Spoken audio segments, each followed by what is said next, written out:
we're not going to say, here, sign here, give us money. We're going to say, here, let's look at your options. Where can we fit you? There may be a credit report fee up front, but that's about it. And people are afraid that if they start looking at home loans, that somebody's going to charge them an application fee or something huge. And we don't do that at all.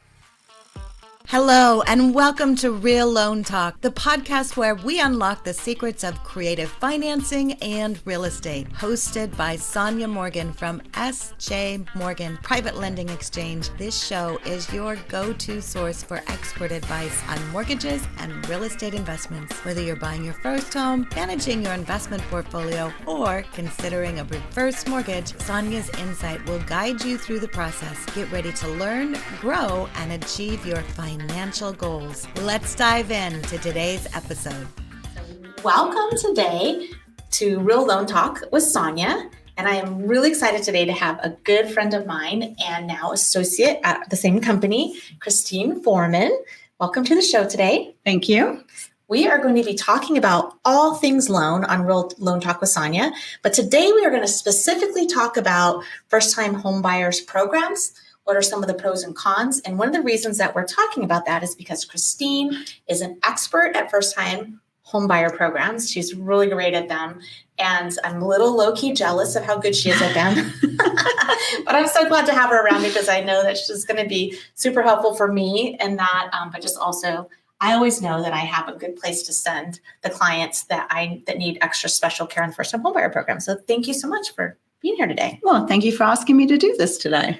Yeah. And one of the things I like to start with on the podcast is just because I feel like a lot of people are watching this that want to learn about loan scenarios, is first-time home buyers. I think a lot of first-time home buyers are going to be listening to and watching the podcast. And so can you tell us about the first time you bought a home? I'm just really interested in like the emotional roller coaster that people go through when they buy their first home and just what that process was like for you. Well, I've actually had two experiences on buying a first home. I first bought one when I was quite young with a husband, and we were totally scared. We had no idea what we were doing, but we were blessed with one of the best loan officers I'd ever met, who held our hand, walked us through the programs, showed us how to get things done. But I think the second time I did it, I was newly divorced, and single women seem to be a little bit more scared about buying a house, except we do it. But again, I was a single mom with two kids, and I wanted somewhere stable for them. And so it was like, how am I going to do this? And again, luckily, I had somebody who was amazing in the industry, held my hand, let me know what it was I needed to do.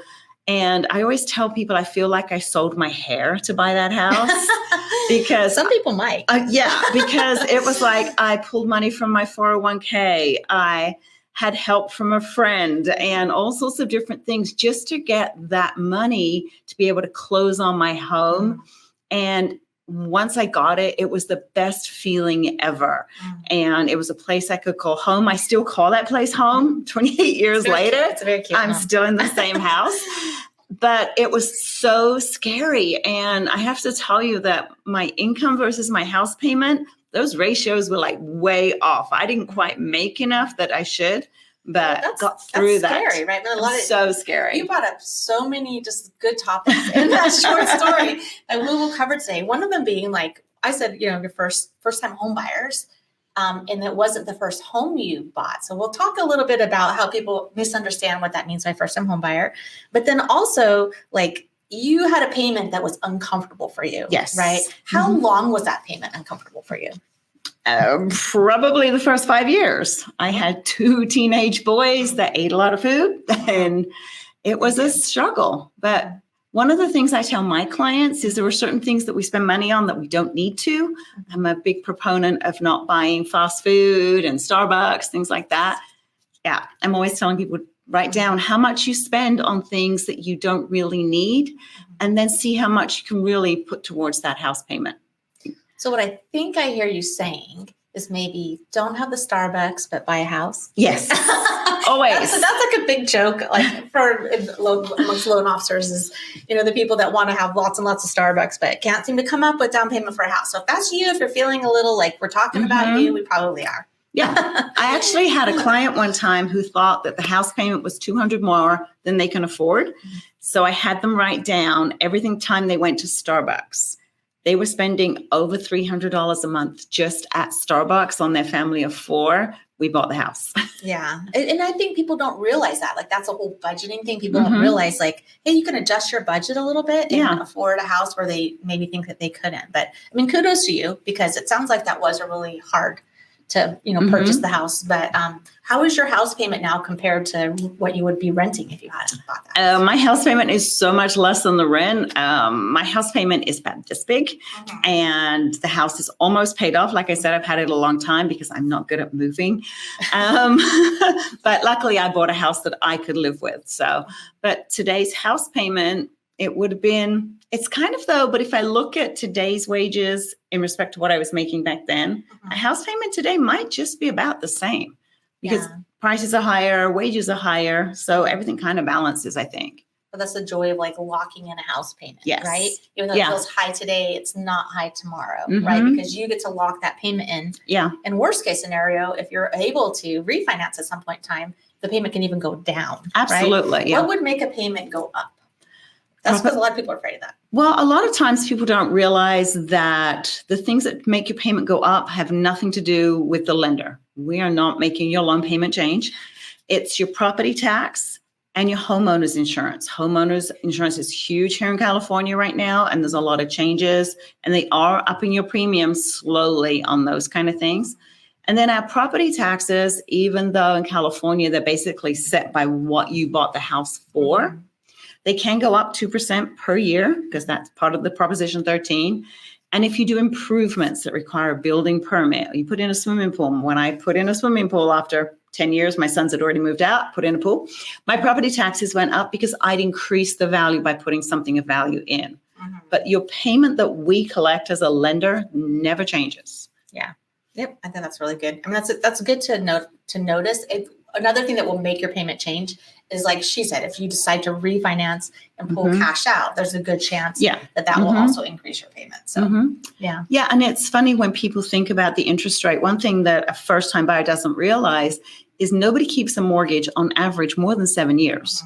And I sat and thought about that one day. I was like, no, that can't be right. And then I realized I've changed my mortgage 3 times in 28 years. So yeah, I've changed it. I've refinanced. I took off the mortgage insurance, which is something we can talk about. But I also went into a lower rate, and then I pulled money out to do improvements. So my mortgage has changed over the years, but each time it's been easier, but still scary. I do this for a living, and it's still scary. We all kind of like go, Yeah. And so something interesting that you said was that you've refinanced several times, but here you still are about to pay your house off. Yes. So I think people think like, well, if you refinance, you start all over again, then you're never going to get the house paid off. So how was it that you're able to still get the house paid off? Well, because I'm a really good budgeter. And when I refinanced to a lower interest rate, I kept paying the same payment. Okay. So even though my payment had come down, I sent that extra every month. And another thing people don't realize about a mortgage is you only pay interest on the principal you owe. And it's every month you pay a little interest, so the principal's less.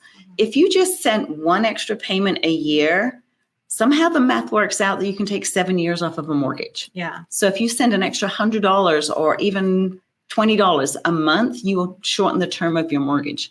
Yeah, I think something else and we're going to get on to the first-time homebuyer stuff soon. We really like talking about this. But one of the other things also people don't realize is that when you refinance, you don't have to get a 30-year loan again. No. Or 20 or 15 or 10. Like when I refinanced, the rates went down amazing. And we got on that little roller coaster ride and caught that wave or whatever you want to call it. But I refinanced into a 27-year loan because I didn't want to lose the 3 years I'd already paid to and so you can do that. I mean, you can go back to 30 years, but if you really feel like, hey, I don't want to start back at 30 years, you can do 27, 26, you can pick any number year you want. A lot of people, when they do refinance, is like, okay, I've got 18 years left on my mortgage. That's what I want my new loan for. And that's what we put it to. Yeah. So that's always a good thing to do. Yeah. So, I mean, I think it's just good for people to hear that story of like how you were able to accomplish that. And honestly, like you accomplished it in an even more difficult situation than most people do being a single mom. So kudos to you. Thank you. I'm proud of you. That's really great. And I think that gives other people that feeling that they can do that too. So we're going to move on to just talking about first-time homebuyer programs. And before we get into like the pros and cons, like can you give us a definition, Christine, of what is a first-time homebuyer? So a first-time homebuyer, by definition in lending, is anyone that hasn't owned a home in the last 3 years as a primary residence. Mm-hmm. If you inherited a house from mom and dad and it's a rental, you can still get a first-time homebuyer loan. Some of them anyway. Yeah. And there's ins and outs, but I think that there's so many misconceptions. Like, how many people still believe you have to put 20% down to buy a house? Oh my goodness, lots of people. Yeah, lots of people. So that's why we're going to be here to tell you, like, maybe no money. It would be good to put some money down. Mm-hmm. But I mean, it's possible that you can buy a home without putting any money down. It happens all the time. It does happen, yeah. And so you don't have to have the 20% down, but you also don't have to, this doesn't have to be the very first time that you've ever bought a house. Right. Mm-hmm. But also one thing with first-time home buyers, you want to think about it. This isn't your forever home. You don't have to be like me and buy a house and stay in it for 30 years. Most people move and find bigger homes. So your first home is your starter. It's your first step on a ladder in a journey of home ownership. So if you're a younger person and you see mom and dad have this really beautiful home and you're like, that's what I want. Well, remember, mom and dad didn't start out with that big fancy house. They worked their way up. Mm-hmm. And some of us worked our way up to the big fancy house and then went back down to the little house. Mm-hmm. So it's a journey. Yeah, it's kind of weird that we put this big fancy house behind us. Neither one of us talking about first-time home buyers. Neither one of us have a big fancy house.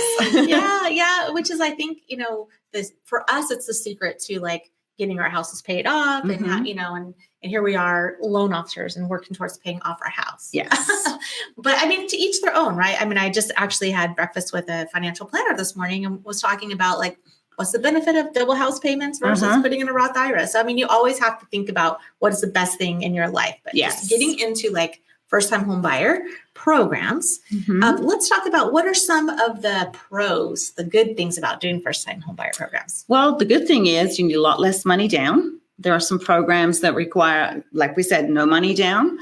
There are programs that can help you get some repairs done if you buy a house that needs some work. So some of those programs are out there. Yeah. So it's like getting you into a home with a lot less money is one of the biggest pros, and getting you on that ladder. Yes, this is correct. And so one of the things also that's just really like a pro about the first-time home buyer programs is that they really work for people who have just come into a new industry. Like maybe you were in school, like college or university, or you were in a trade school and you just got certified. And now suddenly you're in a job that you're making way more money than you were making 2 or 3 months ago. Yes. Right. And so now suddenly you can afford a much bigger payment, but you haven't had that time to buy a home. And so you're balancing out. The pro of using a first-time home buyer program is that you get to buy that home and then earn equity. Right? It gets your foot in the door so you can start earning equity. Because what happens a lot of times is people think, I'm going to save money for a year or two. And then as I save money, when I have enough, 20% or whatever they think they need to put down, the equity's gone up more than they could save. So say they saved $10,000 in 2 years, and the equity, if they had bought a house, went up $30,000 or $40,000. Yeah. And so you get to actually get your foot in the door without money down and start earning equity. Right. But that also brings up another misconception. People think you have to have had a 2-year job history. Yeah. We can use your schooling as part of that history. So if you've gone to school to become a nurse or a doctor or a school teacher, and you've got a contract that says you're going to make this much money, we just get something from your school, get your transcripts, and we can use that. So don't think that, oh, I've just finished school and now I can't get a house for 2 years. Talk to one of us. Let us show you how we can do that. And also, it doesn't have to be 2 years at the same place. If you've changed jobs, a lot of people think that, oh, I've got to stay at this job for 2 years. No, we just have to show you've been in that kind of work for 2 years. And there's ways to make a job sound like a job that you've had for 2 years. We're good at that. We're good at that, yeah. So, I mean, honestly, like what we're saying is come talk to us. Yes. And I think just because we're talking to kind of first-time home buyers, I know sometimes people feel like, I'm going to go talk to you. And you're going to be like, no, get out of my office. You wasted all my time. I think that's what they think you're going to do. And you're just like, oh, you're just such a cute little first-time home buyer. And we love you. I want you to come in and we're going to see if we can do something for you today. And if not, we're going to put you on the path to when you can buy a home. Like we're passionate about that because that's, the funnest keys to hand to somebody are always the person who thought they couldn't buy a house. Yes. Right. Yeah, because I have a story about one like that. I had a client that I worked with for 2 years. We worked on credit and job stability and all of these things, and he kept writing offers during this time and couldn't get his offer accepted. Well, suddenly I found a program that was brilliant. He found a house in Merced. We used this program.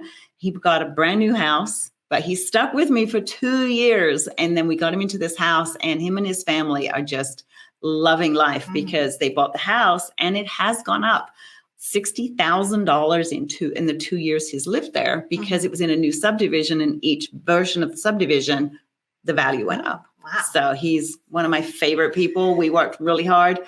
I think one of the things that we try and tell first-time home buyers is if you listen and do what we ask you to do, it usually works. Yeah, it does, right? Mm-hmm. Okay. So, the cons are obviously you get into a house, you get to earn equity. Those are the pros. The pros. Thank you. You're welcome. She keeps me honest. Yes, the pros are that you get to buy a house, you get to earn the equity.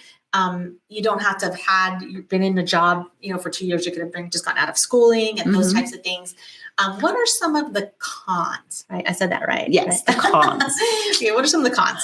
Well, sometimes, like I did, I struggled with the first month's house payments, and it took me a while to get used to making that. So it's a bit of a stretch.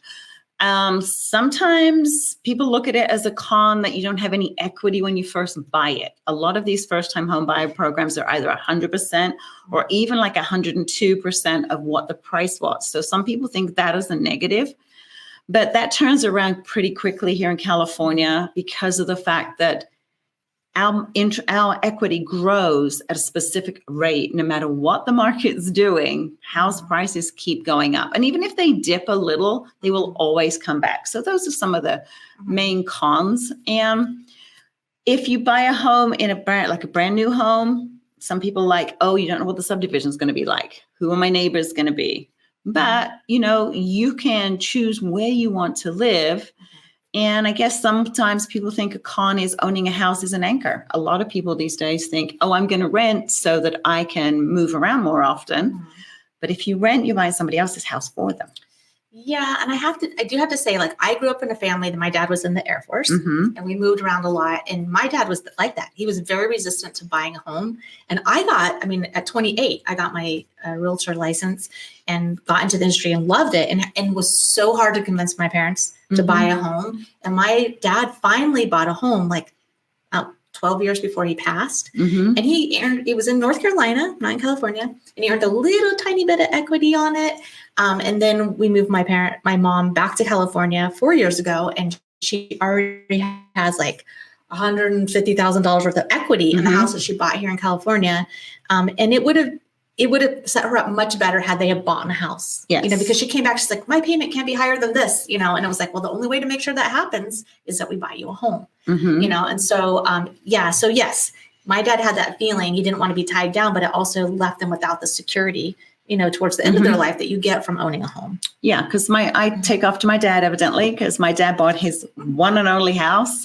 They saved because it was a long time ago and you had to have 20% down. So they saved their money. They bought a house.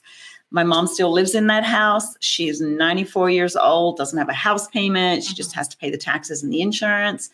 And there's a large amount of equity in that home that she could tap into if she wanted to, but she's very secure. And that's one of the things that homeownership gives you is security. Okay.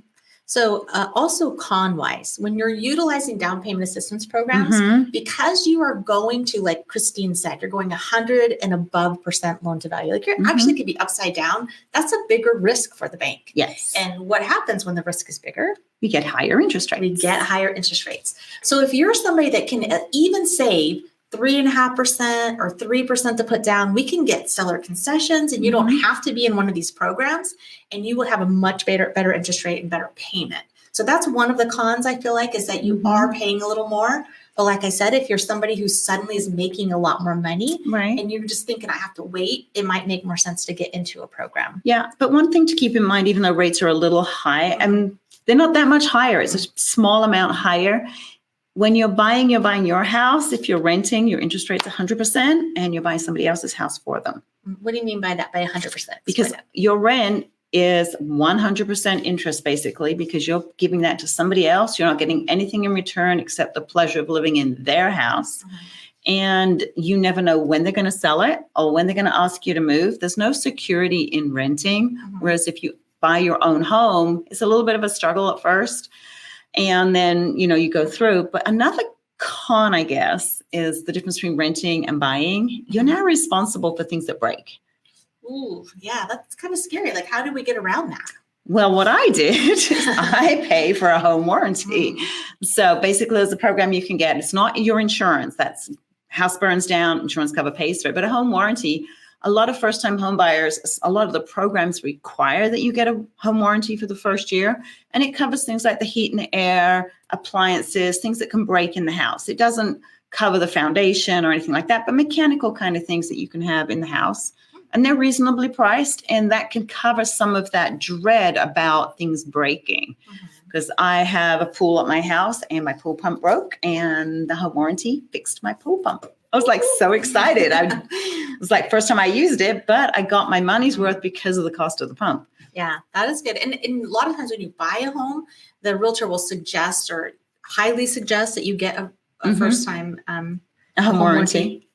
Home warranty, and it covers 1 year. And then people just let it go and they never continue it. But you're saying that you continue yours on and on? Yeah, I've actually put mine on my house 2 years ago. My house is 28 years old. I figured it's going to stop breaking. Yeah. So you don't have to do it immediately, and it doesn't have to be on just a brand new house. But any home, I strongly suggest that we put a warranty on it. It's not like those car warranty things, but this one works really well. Okay. One of the other cons that I think of with first-time homebuyer programs is because you have a first loan and then a second and sometimes a third loan.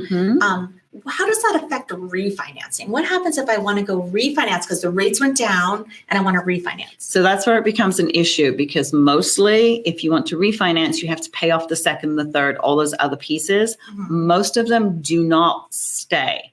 One of the things that we do though, is we check with whoever's servicing the loan, that's the person you make the payment to see if they will allow it to stay. Sometimes they do, because if they allow you to refinance and get a lower rate and lower payment, it makes them feel more secure in their second position.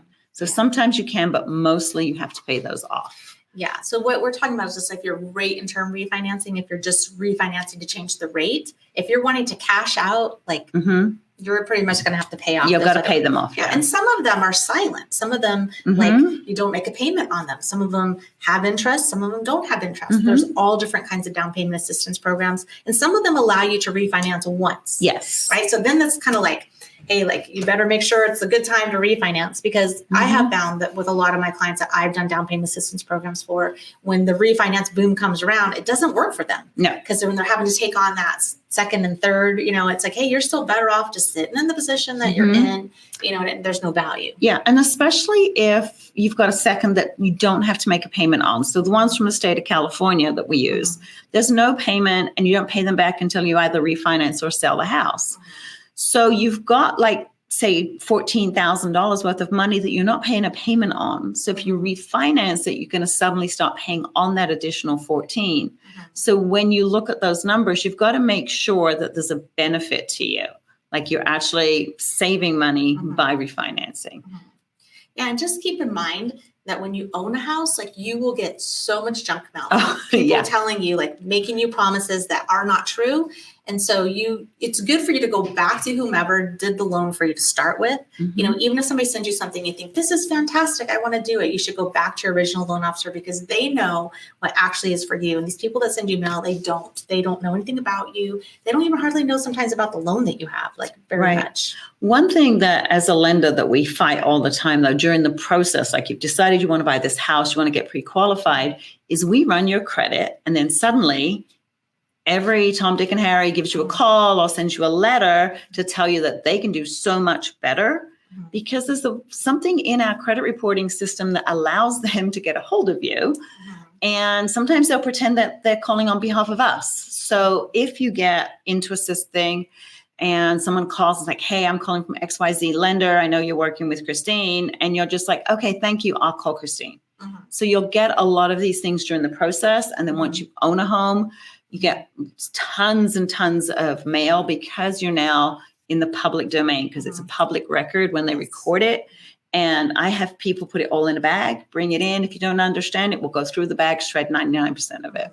Yeah, that's a really good reminder because I think even when people opt out of like not wanting to be called, like you might have like, I don't know, I don't want to pick anybody, but a Wells Fargo, Citibank, or PNC, like you have some type of credit card and that credit card company owns a mortgage company. Yes. And because you have a credit card with them, they don't go along with the opt-out system. So they're still allowed to call you. And so even if you try to opt out, you still are going to get a lot of phone calls. Right, because you're their client and they get a notice that you've had your credit run because you know when For you a get mortgage. those for a mortgage. So now they call you because every time somebody runs your credit, if you have signed up for one of those programs through your credit card, they get told every time that you run credit because that's how they tell you. So that's why they'll start saying, hey, we see you're looking for more credit. Do you want to borrow more money? And please don't borrow money while you're looking to buy a house. Don't buy a car, refrigerator, curtains. We're gonna have Nothing. a whole nother video on what to do when you're in the process of buying a house. Yeah. For sure. But so just in the talking about, so just kind of wrap up kind of what we've been talking about, how would somebody then decide, we have pros and cons of first-time homebuyer programs. How would they decide whether or not it's good for them? Well, I personally think it's good for everybody to buy a house, but that's not really true. So what we do is in today's world, we zip out a little email that says, here, apply for a loan, yes or no, right? But what I prefer is to sit and face-to-face with you because there's so much stuff that we talk about during a loan.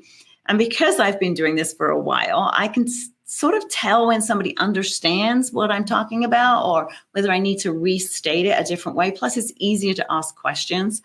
But what you need to do is look at your life. Where are you going to be for the next 5 years, right?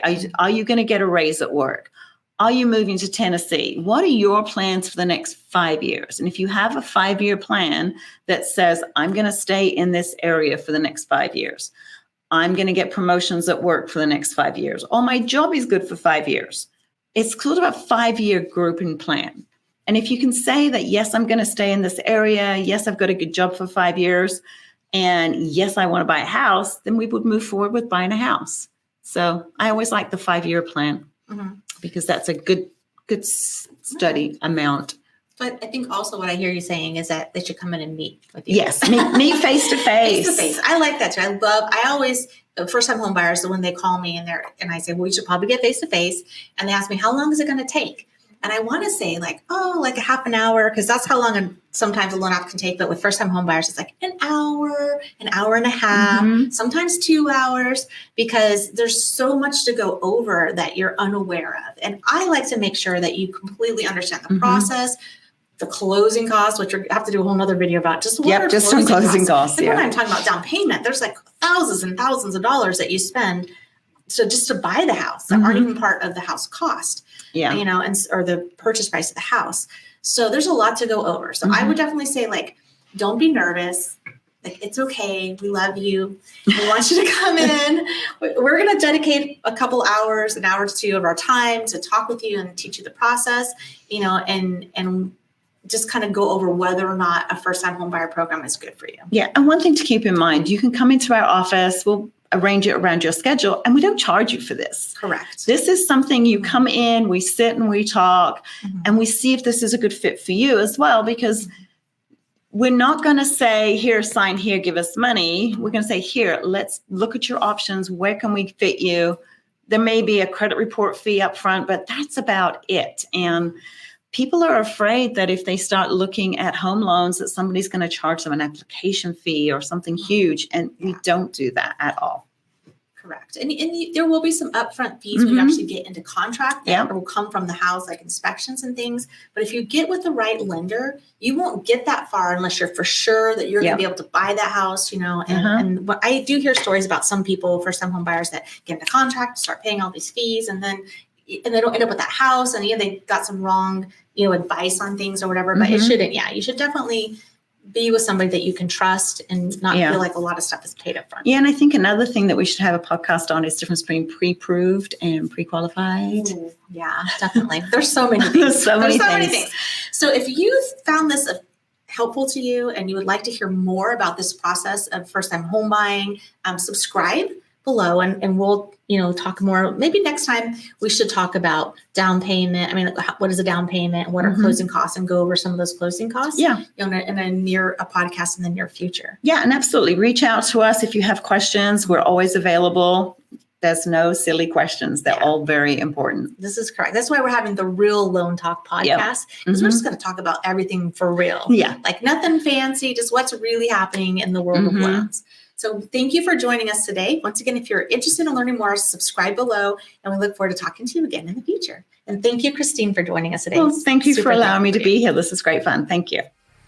Thank you for joining us on Real Loan Talk, hosted by Sonia Morgan. We hope you enjoyed today's episode and found the information valuable. If you have any questions or suggestions for future episodes, please reach out to us. Be sure to subscribe and leave a review on your favorite podcast platform. For more detailed resources, visit our website at sjmorganple.com. You can also follow us on social media and explore our podcast website at realloantalk.com. Until next time, stay informed, stay inspired, and let's achieve your financial dreams together.